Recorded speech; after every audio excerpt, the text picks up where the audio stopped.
हम तो चोली धोले रही हम हो सरफ से। अरे हम तो चोली धोले रही सरफ से।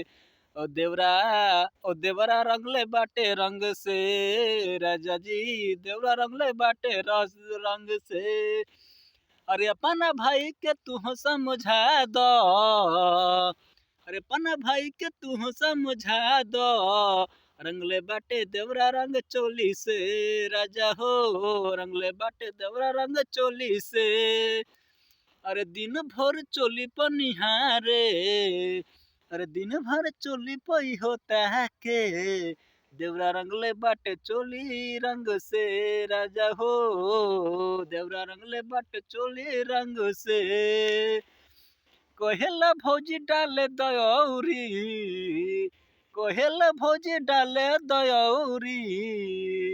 ललका पियर का औरी डाले दे भौजी। ललका पियर का डाले द भौजी। अरे बार बार रंग डाले चोली में। का कही हो राजा जी। अरे बार बार डाले रंग चोली में। राजा हो अपना भाई के दे दो समझाई। ए राजा हो अपना भाई के तू समझा दो। तू हो तो बहरा में मजा मारत बाला। मारत लो ना मार लो मजा। अरे तू हो तो बहरा में मजा मारता लो। देवरा हमारा संग ही हम मजा मारता। देवरा हमारा संग मजा ही मारता। अरे रात भर सुतीला रात पर। रात भर सुतीला हमहू रात पर। रात भर धके चोली खोलता। ए देवरा रात भर चोली तो खोलता। तू हो तो रंग हो खब दूसरे के। ठीक बा रंगला। तू हो तो रंग थकब तू हो दूसरे के।